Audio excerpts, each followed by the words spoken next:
이게 판이 이렇게까지 커질 일인가라는 생각이 들긴 들거든요. 그러니까 오세훈 시장을 향한 경쟁자들의 그런 어느 정도의 경쟁 구도가 명확해진 거죠, 지금. 지금 유승민 전 의원 같은 경우는 유승민 전 의원이 이렇게 강성 발언을 하는 스타일은 아니거든요. 무슨 대통령실에 배짱 없냐 이런 식으로 오세훈 시장을 몰아붙이는 그런 성향의 분이 아니신데 저런 오세훈 시장은 여기에 참전함으로써 본인이 보수의 주류, 적통성을 가진 이른바 안전을 중시하는 그다음에 한동훈 위원장 같은 경우는 본인은 소비자의 권리, 즉 시장의 반응을 중시하는 오히려 약간의 반윤 스탠스에 설 수도 있다는 그런 얘기를 보임으로써 지금 이 당내 구도 자체가 네. 지금은 친윤 대 반윤 구도에다가 누가 보수의 적장장가를 따지는 싸움으로 약간 접어드는 것 같아서 직구가 쏘아올린 잠룡대전 5저격의 한동훈, 유승민 반격입니다. 저희가 어제 소개를 해드렸죠. 정부에서 해외 직구 금지라는 정책 발표를 하고 난 다음에 굉장히 많은 좀 비판들이 있었습니다. 그리고 다시 사흘 만에 주워 담았다. 요거 우회성이 확인된 것만 좀 조치를 하도록 하겠다라고 다시 주워 담았다는 말씀을 드렸습니다. 근데 그 과정에서 이 직구가 쏘아올린 게 잠룡 대전으로 이어졌다, 번졌다라는 겁니다. 이게 무슨 얘기인지. 처음 시작은 지난 18일. 근데 유승민 전 의원이 이런 글을 올렸어요. 네, 무식한 정책이다. 한동훈 전 비대위원장 이거 소비자 선택 지나치게 제한하는 거 아니냐. 나경원 부작용을 충분히 검토를 안 했다라고 소위 말하는 뭐 당권 주자, 대권 주자라는 용들, 잠룡들이 한마디씩 쭉 얘기를 했습니다. 이러면 안 됩니다라고 얘기를 했어. 근데 여기에 대해서 지난 20일 오세훈 서울시장이 여당 중진으로서의 처신에 좀 아쉬움이 남습니다. 직접 얘기를 행정부 쪽에 얘기를 해도 되는데 굳이 SNS를 통해서 하는 거에 대해서 약간 처신에 아쉬움이 남습니다라고 올렸습니다. 근데 여기서 끝났으면 그냥 말았을 텐데 얘기가 SNS상에서 계속 이어집니다. 20일 날 다른 SNS 볼까요? 네. 유승민 전 의원, 오세훈 시장, 정부 대통령실 향해서 똑바로 얘기를 해라. 왜 그들한테는 직접 얘기를 안 하고 우리한테 그러느냐? 말할 배짱 없는 겁니까? 라고 얘기를 했습니다. 여기에 대해서 또 반박을 했어요. 유승민 전 의원, 내 의도를 좀 곡해한 것 같습니다. 야당보다 더한 여당은 좀 자제돼야 됩니다. 라고 반박을 했어요. 여기에 대해서 다시 또 명백한 사안에 무슨 곡해가 있다는 건지 분명히 말씀하세요. 나한테 시비 걸 게 아니라 정부 대통령실한테 말씀하십시오. 라고 얘기를 했습니다. 이렇게 되면 오세훈, 유승민이죠. 근데 여기에 이튿날 볼까요? 한동훈 전 비대위원장이 또 글을 올렸습니다. 내 의견 제시를 보고 잘못된 처신이라는데 건설적인 의견 제시를 처신 차원에서 다루는 거에 공감하는 분 많지 않을걸요. 라고 얘기를 했습니다. 여기에 다시 오세훈 시장이 여당 정치인들 SNS로 의견 제시하는 건 좀 가급적 필요 최소한에 그쳐야 된다. 최소한으로 좀 합시다. 유승민 전 의원, 이게 무슨 억지입니까? 필요 최소한 누가 정한 기준입니까? 오세훈 시장의 논점이 타는 SNS 금지령으로 가는 겁니까? 라고 받아쳤습니다. 네. 지금 제가 한 2, 3일 상간에 있었던 SNS 내용이에요. 근데 해외 직구 금지 내용을 갖고 이렇게나 주고받고 지금 한동훈, 오세훈, 유승민, 정작 나경원 당선인은 처음에 한마디 하고 이 오가는 얘기에서는 좀 살짝 빠져있는 그런 상황입니다. 네. 근데 이게 글쎄 봤을 때 이동석 위원님. 네. 이게 판이 이렇게까지 커질 일인가라는 생각이 들긴 들거든요. 어떻게 보십니까?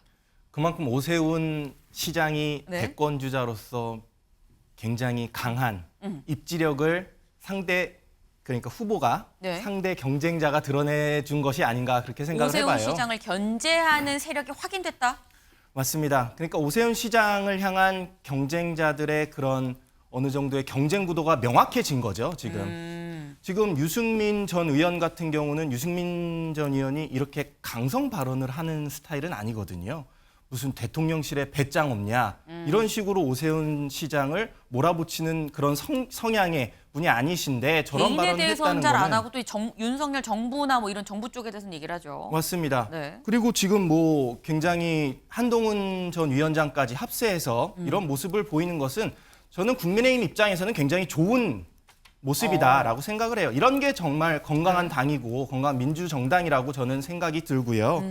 지금 다만 아쉬운 것은 오세훈 시장께서 지금 말씀하신 SNS를 통해서 말하는 것은 좀 어느 정도 자제가 돼야 된다, 줄어들어야 된다라는 입장을 냈는데 저는 이 부분에 대해서는 공감을 합니다.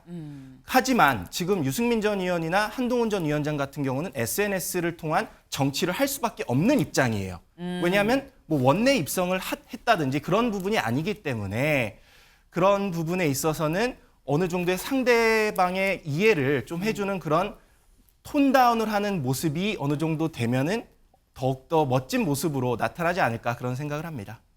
미래 향후 다가올 어떤 권력, 재편 관련해서 실제적으로 선수들이 이제 안막을 걷고 본판으로 나선 격이다라는 취지의 지금 이제 이 세력 구도가 지금 쓱 눈에 보이는 거 아니냐라고 얘기를 했는데 근데 최수영 의원님 사실 아까 보면 오세훈, 유승민이다가 한동훈 나왔거든요. 네. 한동훈 전 위원장이 등판을 한 게 오세훈 전 시장이 처음에 비판한 대상에 한동훈 전 비대위원장이 들어 있었던 거냐? 아니면 자의로 잠룡대전에 본인이 참전을 한 거냐? 어떻게 봐야 되는 겁니까? 전 여기서 의문의 일패를 당한 분이 유승민이라고 봐요. 의문의 일패가 예, 유승민 전 왜냐하면 의원이다. 원래 구도는 네. 그 오세훈 시장 대 유승민 의원이 싸우는 구도였는데 네. 여기에서 이제 한마디가 문제가 된 거예요. 여당 중진으로서의 처신의 아쉬움이 남는다고 하니까 바로 여기서 한동훈 위원장이 개입합니다. 본인이 여당 중진이라고 우리가 생각할 수 있는 처지는 아닌 것 같은데 본인은 사실은 영선에다가 네. 비대위원장 여기만 것밖에 없는 처지인데 그러면서 딱 끼어들어서 처신이라는 단어를 문제 삼아요. 네. 이렇게 얘기하면 곤란하다고 얘기하면서 이게 한동훈 대 오세훈의 싸움으로 급격히 이제 좁혀집니다. 저는 이런 과정에서 뭘 봤냐면 한동훈 위원장이 타이밍을 보다가 네. 이 타이밍에 들어왔다고 봐요. 어. 그러면서 이 처신이라는 걸 특히나 여당 중진의 처신 이거 문제 삼으면서 처신이라는 게 간단합니다. 사전적 의미는 세상 살아가는데 몸가짐이나 행동입니다. 근데 여기 얘기를 하니까 바로 오세훈 시장도 여기에 대해서 처신은 내가 잘못했다고 빠져줘요. 그러면서 본격적으로 이제 한동훈과 오세훈의 싸움이 시작되는데 네. 저는 여기에서 무슨 생각을 하냐면 오세훈 시장은 여기에 참전함으로써 본인이 보수의 주류, 적통성을 가진 이른바 안전을 중시하는 그다음에 한동훈 위원장 같은 경우는 본인은 소비자의 권리, 즉 시장의 반응을 중시하는 오히려 약간의 반윤 스탠스에 설 수도 있다는 그런 얘기를 보임으로써 지금 이 당내 구도 자체가 네. 지금은 친윤 대 반윤 구도에다가 누가 보수의 적장장가를 따지는 싸움으로 약간 접어드는 것 같아서 그런데 이제 여기서 중요한 거는 유승민 의원이 정작 문제 제기한 것은 조금씩 사라지고 있고 네. 한동훈 대 오세훈 싸움으로 집약되고 있는 이 모습이 저는 지금 국민의힘에서 약간 미묘한 지금 파장을 주고 있는 게 아닌가 이렇게 좀 봐요. 근데 지금 말씀이 여당 중진의 처신으로서는 좀 부적절한 거 아니야. 그 말이 사실 화근이 됐다라고 말씀을 하셨는데 그럼 한동훈 전 비대위원장은 중진이냐? 라는 거에 대해서 윤상현 의원은 이렇게 얘기했습니다. 들어보실까요? 비난은 명찰 추호해야 할 때 마치 정부 정책에 큰 문제가 있는 것처럼 지적하는 것은 여당 중진으로서의 처신에 아쉬움이 남는다 이런 얘기를 했거든요. 뭐 그 중진이라고 얘기를 했을 때는 한동훈 전 위원장도 포함이 되는 것 같은데 제가 좀 근데 한동훈 위원장은 중진은 아니고요. 중진은 아닌가요? 예, 중진은 아닌데 정부는 안전을 강화시키긴다는 차원에서 그런 얘기를 했기 때문에 제가 5월 10일 날 이 페이스북 메시지를 썼고 어제 이게 좀 너무 이제 좀 핀트가 서로 어긋난 핀트를 보고 있는 게 아닌가 해서 저도 쓸까 하다가 가만뒀는데요. 예. 사실 중진은 아닙니다. 네. 차재현 교수님. 네, 한동훈 전 비대위원장은 중진입니까? 아닙니까? 저는 중진이라고 봅니다. 중진이다. 예. 보통 우리가 이제 정치 기사를 쓸 때, 그러니까 원내에 있는 의원들을 평가할 때는 중진이라는 표현은 보통 한 3선 이상급을 이야기를 하지만, 네. 그러나 사실은 한동훈 전 비대위원장 같은 경우는 뭐 정치 입문한 지 얼마 안 되지만, 사실은 여당의 사실상의 대표 역할을 했잖아요. 그렇다고 한다면 3선 이상의 정치적인 역할을 했고, 그리고 지금 차기 지금 그러니까 지금 대권 구도에서 보수 진영의 압도적인 1위를 차지하고 있다고 하면 그 정치적인 영향력과 그 앞으로의 그 행보에 대한 파장 이런 걸 생각하면 네. 그 어느 중진들보다 더 큰 정치적 파워를 갖고 있다고 한다면 당연히 중진이 돼야 되는 것이죠. 저는 사실은 이 지금 논란 자체가 상당히 저는 문제 있다고 봐요. 문제 있다고 보는 부분이 사실 오세훈 시장이 지적한 부분은 사실 옳은 측면이 분명히 있습니다. 소비자의 선택권뿐만 아니라 중요한 것이 국민의 안전과 자국 기업의 보호라는 이 가치도 우리가 그러니까 간과해서는 안 된다. 네. 이까지 이야기하면 딱 좋았어요. 딱 좋았는데 거기에 아까 중진의 여당 중진의 처신에 아쉬움이 남는다는 식으로 이야기를 했기 때문에 상당히 어떻게 보면 감정적인 언사를 통해서 정치적인 프레임을 만들어버린 거예요. 그렇기 때문에 사실은 다른 분들이 지금 발끈하는 상황이 되는 것인데 네. 앞서 우리 이동석 의원 말씀하셨듯이 이런 정책을 놔둬놓고 당내에서 상당한 이런 그러니까 서로의 견해 차이에 의한 네. 토론이 벌어지는 것은 민주적이고 상당히 건강성의 하나의 지표지만 문제는 감정적인 언사를 통해서 정치적인 시비처럼 가버리면 이것은 상당히 좀 문제가 있다는 것이죠. 그런 측면에서 봤을 때는 네. 오세훈 시장이 문제 제기는 잘했는데 어느 선을 넘어버리면서 사실은 상당히 좀 불편하고 불필요한 하나의 불협화음을 만드는 저는 단초를 제기했다는 생각을 갖고 있습니다. 다양한 목소리는 좋지만 이게 감정적으로 흐르면 요건 오히려 마이너스다라는 말씀을 하셨어요.